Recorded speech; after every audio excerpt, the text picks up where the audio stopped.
povoado começou em Serrinha de Baixo. Aquelas casas que estão desmoronadas, né? Que graças a Deus vão ser restauradas, né? Espero que sejam. E a gente fica feliz porque a gente,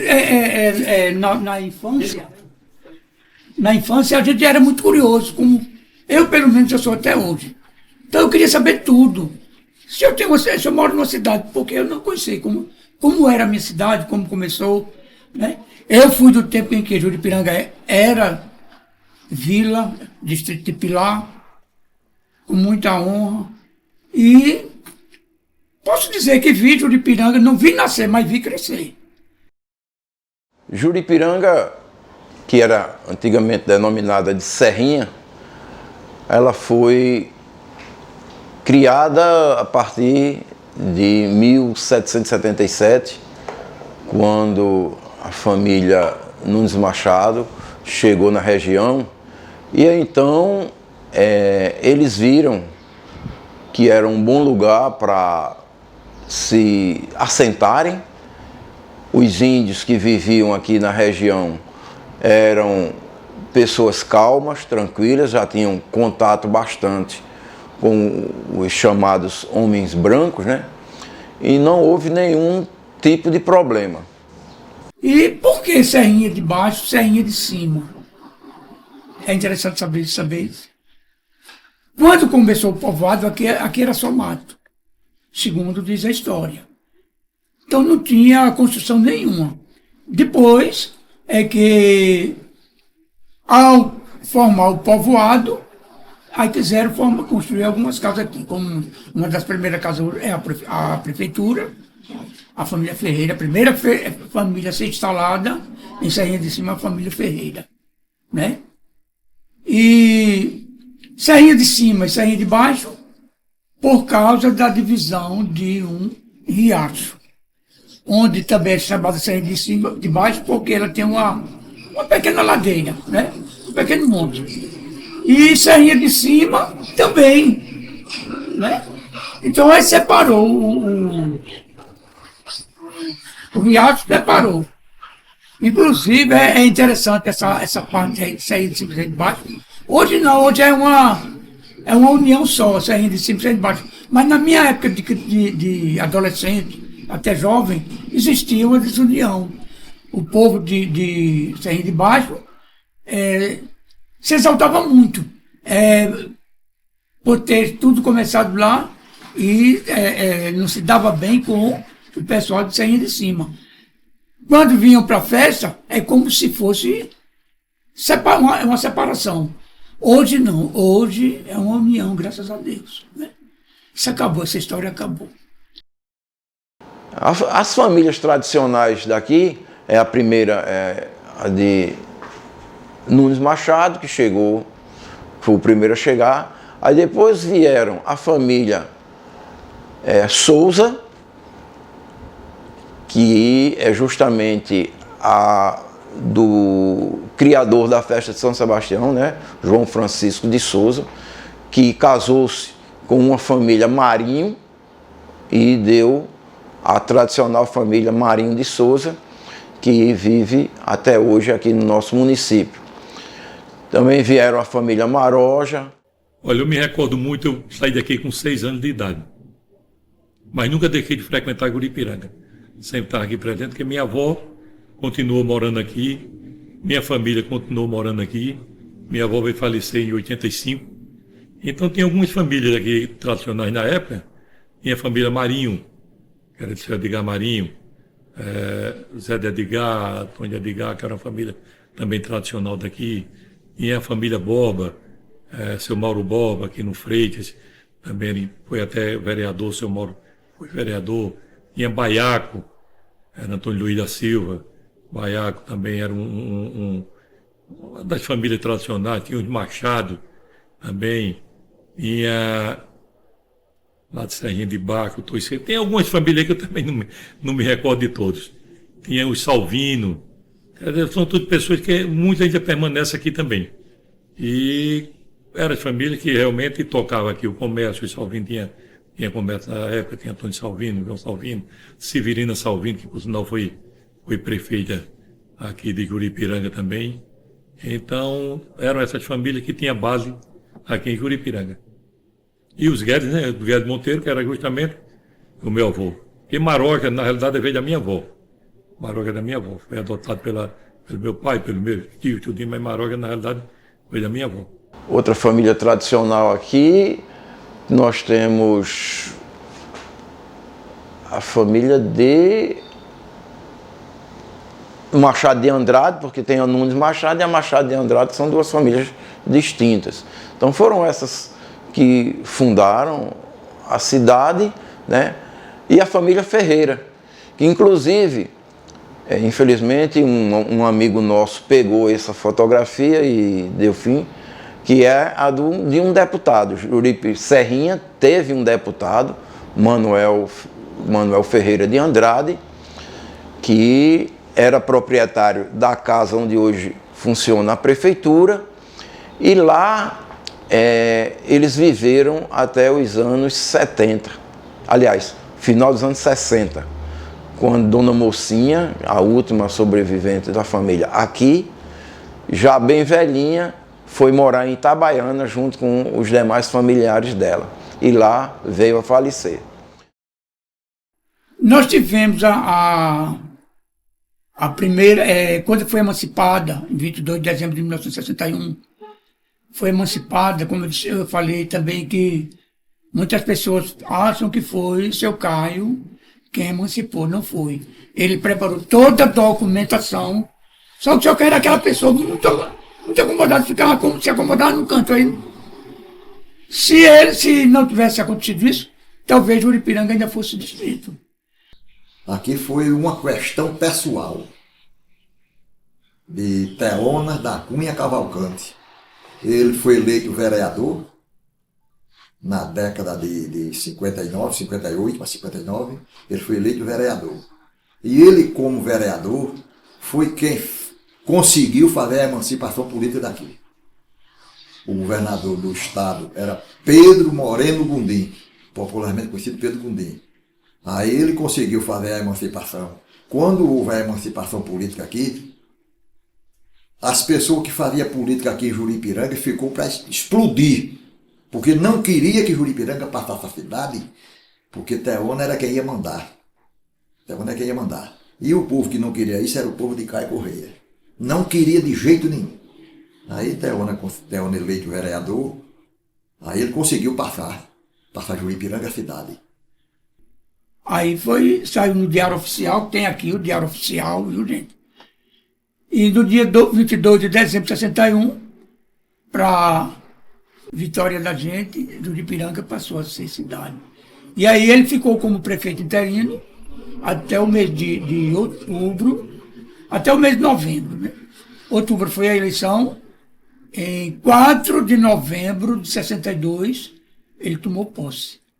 Aí já começou, o mandato dele começou em novembro de 62. O que papai, assim, porque mesmo depois, assim, na época era muito criança, né? Mas, assim, que ele sempre conversava com a gente, que ele achava um absurdo que a Juripiranga, tendo tantas coisas para melhorar, e ficava sempre dependendo de Pilar, entendeu? Então, ele queria fazer alguma coisa para que Juripiranga crescesse, melhorasse. Porque não tinha uma boa calçada, não tinha água, não tinha luz, não tinha uma escola realmente boa, não tinha um lugar para alguém doente ir ficar. Era tudo indo para Pilar. E não é perto. Entendeu? Então, o povo era muito sacrificado. E ele era muito assim humano, queria muito melhorar a qualidade. Ele tinha antes dele ser prefeito, ele tinha um carro que ele botou à disposição. O pessoal pedia, tinha carro, tinha motorista que levava para ir para se medicar, etc. Então ele via que, assim, os prefeitos lá de Pilar não estavam pensando em Juripiranga. É a realidade, né? Ele queria fazer alguma coisa pela cidade. E as primeiras obras, essa obra aí eu acho que ela é inesquecível para pessoas da minha época que lembra bem mesmo. A gente não esquece de jeito nenhum. A primeira obra dele foi a preocupação que ele tinha com as casas de palha. Rua do Açude e Rua Paraná, antiga Boca da Mata, e porque eu não sei o nome não sei se é Rua Brasília, a antiga Rua do Açude. As casas eram quase totalmente de palhas. E sempre, quase todo dia, estava incendiando casa. Graças a Deus que nunca morreu ninguém, né? Não matou ninguém, porque o pessoal tirava, mas perdia tudo que estava dentro de casa. E aí uma das coisas de seu Teônio foi, como ele era do engenho antigo, tinha muitas matas, então ele deu madeira, o pessoal deu telha, tijolos, e mandou mais ainda construir a casa. Hoje você vê a Rua Paraná, antiga Boca da Mata, né? Que era, vamos dizer assim, 80% casa de palha. E a Rua do Açude, 90% casa de palha. O prefeito Teônio, eu fui adversário dele, eu votei contra ele, mas a verdade tem que ser dita. Ele foi um prefeito exemplar. Para vocês terem uma ideia, teve um dia que ali na rua, onde é a Rua Lagoa hoje, aquilo ali era conhecido por Rua do Açude Velho, porque tinha o açude onde a Pedra Alexandre Barbosa era o açude, né? E aquela rua ali era uma rua que ia para a zona rural, né? Ali tinha uma rua chamada Rua do Açude, chamada Rua do Açude. Por incrível que pareça, a maioria das casas eram casas de palha. Não era casa coberta com telha, era casa de terra coberta de palha. Quando foi uma tarde, houve um incêndio, queimou 13 casas de uma vez. Queimou 13 casas de uma vez. E Teônio fez tudo e não deixou uma pessoa sem uma casa. Ele tinha muita propriedade, muita madeira, tratou e tudo, e mandava o pessoal cortar madeira na zona rural. O pessoal ia lá para a coiteria, cortava madeira, ele mandava o trator, chegava aí, a gente pensei que as 13 casas que era de palha, ele fez todas as 13 de casa de alvenaria. Não ficou uma, pegou tudo lá na Rua Lagoas. Então houve uma mudança muito grande, né? O povo não dependia, porque o povo aqui só dependia de seu Caio. O que existisse em Juripiranga, ou o seu Caio resolvia, não tinha quem resolvesse. Tinha que resolver.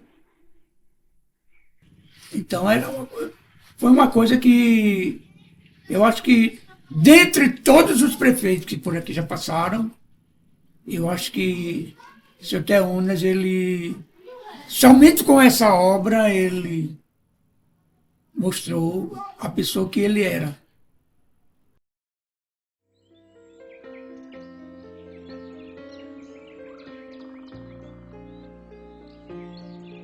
Quanto à questão religiosa,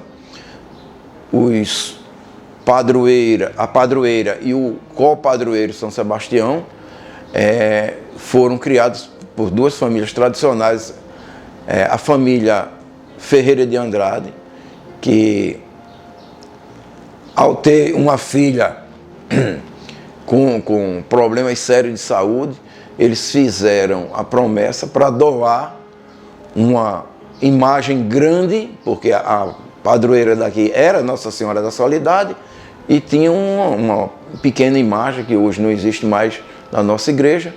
Então eles fizeram a promessa para fazerem a festa e doarem a imagem de Nossa Senhora da Soledade, que existe até hoje na nossa igreja. A outra festa tradicional é a de São Sebastião, que já está completando quase 200 anos. E a festa de São Sebastião, ela se dá também com uma enfermidade no senhor João Francisco de Souza, e ele tem uma erisipela que não sarava. Ele fez uma promessa com São Sebastião para se curar e faria a doação também de uma imagem sacra muito bonita, de madeira, que é preservada até hoje na nossa igreja. Então, a festa de Nossa Senhora da Soledade, infelizmente, não houve muita divulgação e ela entrou em decadência. Enquanto que a festa de São Sebastião, ela tornou-se muito grande, talvez pela data, né? É tanto que ela não é feita exatamente na data 20 de janeiro, para ela ter uma mobilidade ainda maior, uma grandiosidade, que é uma das últimas festas aqui da nossa região que mantém a tradição de muita gente.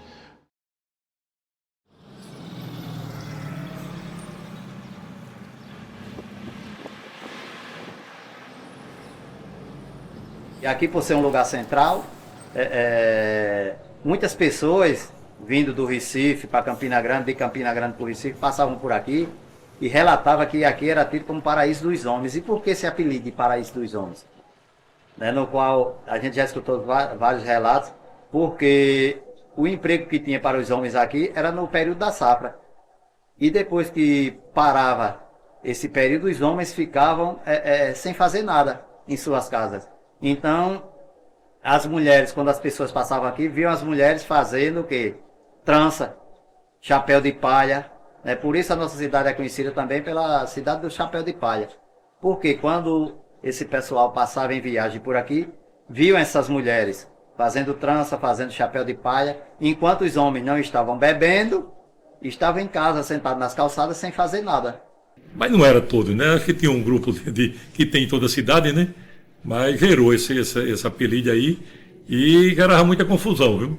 Meu pai me dizia que de vez em quando passava, gritava, Paraíso dos Homens, que a mala saía correndo atrás, sacudindo pedra lá vai e tal. Então, era um negócio até meio cômico da época.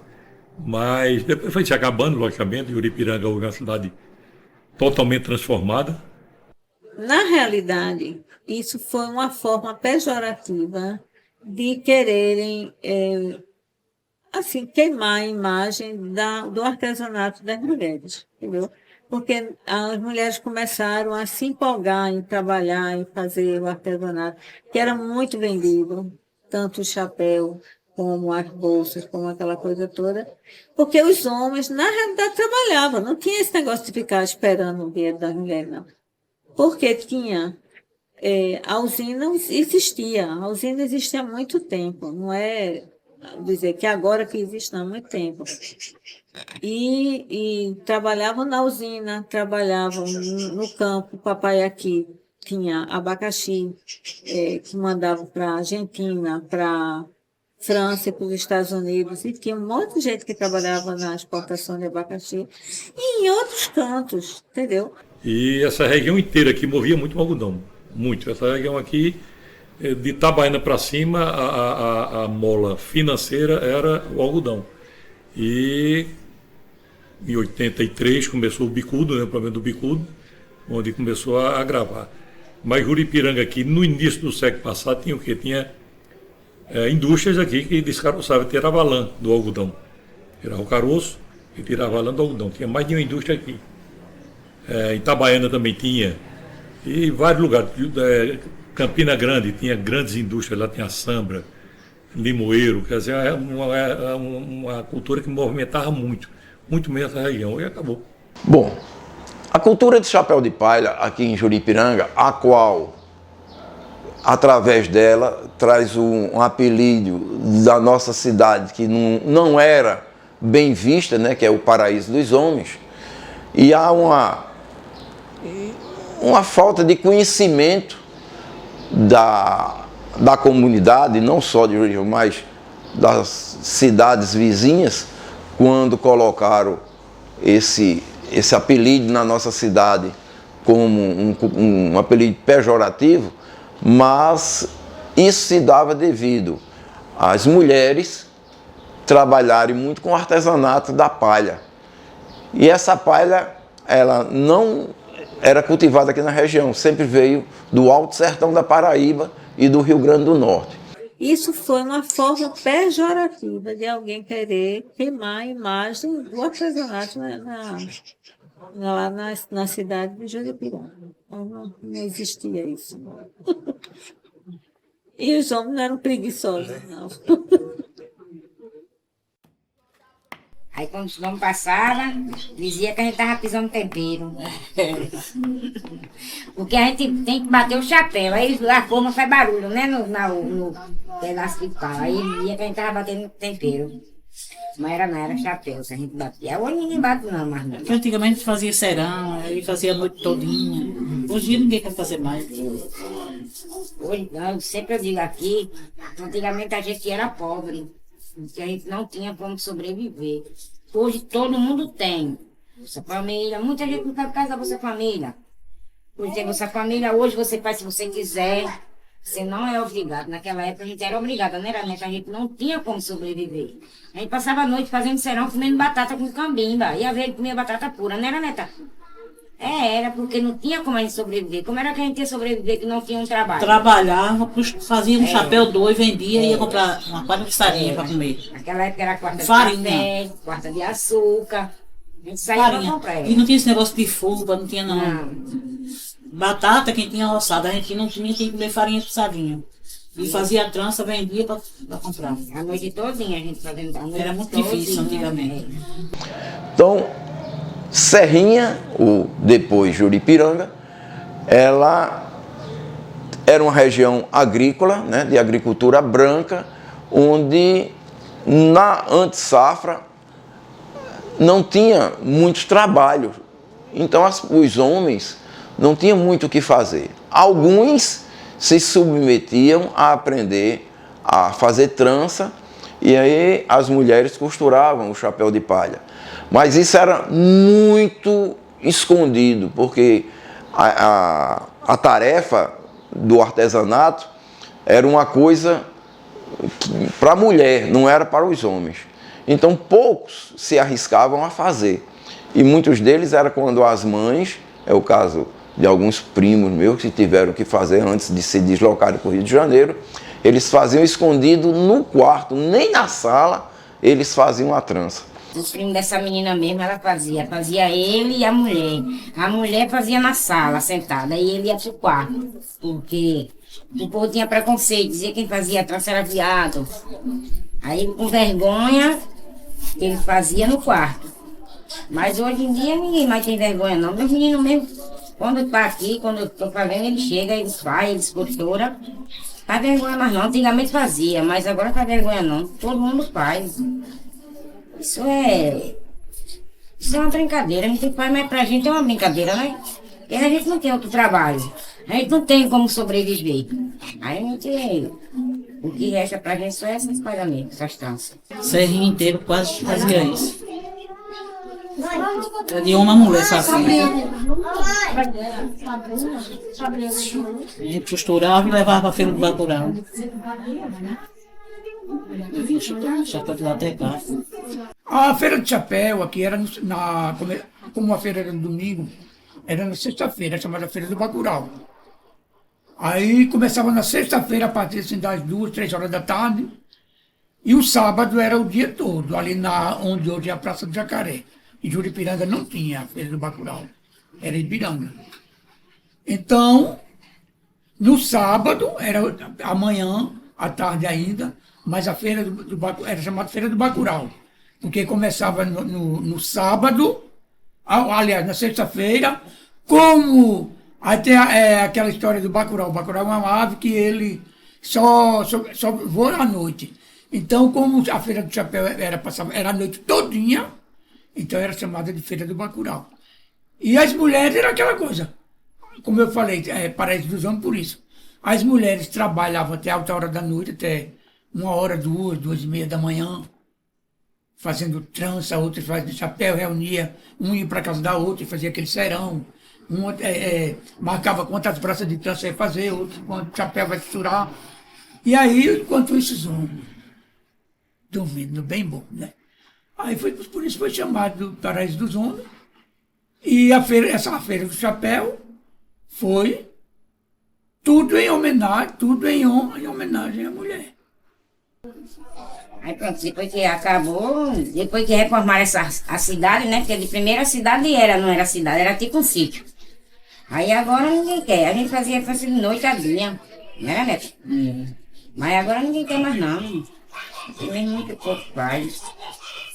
É difícil você chegar aqui e dizer assim, quem é que faz trança por aqui? Onde é que tem palha? A não ser eu, essa menina que veio aqui fazendo trança comigo, ela na outra rua, a vizinha aí, somente. Uma palha tá cara, R$65 um centro, 100 eu disse.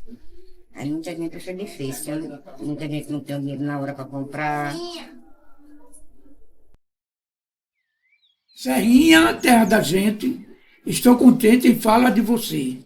És hoje, Juripiranga, ave que canta em todo o alvorecer. Porque o nome ave que canta, porque aqui era cheio de aves, de pássaros, né? A gente ficava feliz que a gente acordava com o canto dos canários, o canto do bentivis. Era assim, que era. Aí por isso que uma terra de gente humilde e hospitaleira, como a gente vê, de uma rica cultura, bela e pura, que se viu nascer e crescer. Essa é hospitaleira, porque até hoje a comunidade de Juripiranga sabe receber muito bem as pessoas que vêm de fora. Sempre foi assim. Sempre foi assim. É por isso que a festa São Sebastião é o que é ainda, porque todas as pessoas que vêm de fora são muito bem acolhidas, sempre foram, e ainda, graças a Deus que isso aí não mudou. A geração de hoje continua com aquela hospitalidade, por isso que tem aqui no hospital. Aí tem Salve Nossa Juripiranga, terra que me viu nascer, és querida, és lendária, pequena, porém boa de viver. Quem te conhece te adora, até aqueles que não são daqui. Quando vêm, logo se apaixonam, se encantam e não querem mais sair. Muitas pessoas que moravam em outras cidades vieram morar aqui em Juripiranga. Por incrível que pareça. Pessoas até que moravam no Recife vieram morar em Juripiranga. Pessoas que moravam em São Paulo, Rio de Janeiro, vieram morar em Juripiranga. Né? Então, tudo que diz o poema não tem nada mentiroso. Aí tem Avante, ó bela Juripiranga, com suas aves a cantar. Em seu tão belo alvorecer, fazendo o nosso povo acordar. A gente acordava com o canto, principalmente do galo. Era o que tirava a gente do sério, de 4 horas da manhã, tirava a gente do sério o galo. Aí, todo mundo aqui criava galo, aí quando dava de madrugada. Aí só pra... Deixa eu ver aqui. Serrinha, tua história está na memória de quem te consagrou. Jamais és esquecida, terra querida, por quem tanto te amou.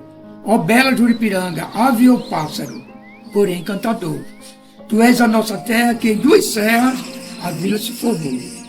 Salve, salve, seu Terônios, que com gosto trabalhou. Fez de ti uma cidade, porque sempre muito te amou. Se hoje és emancipada, foi por seu Terônios que tanto lutou. Foi uma luta incansável, mas a vitória ele conquistou. Avante, ó terra arborizada, com suas árvores e seus coqueirais, onde gorjeia a passarada e a sinfonia de pardais. Avante, ó terra varonil, de poesias e encanto mil, és para sempre Juripiranga, um pedacinho do meu Brasil.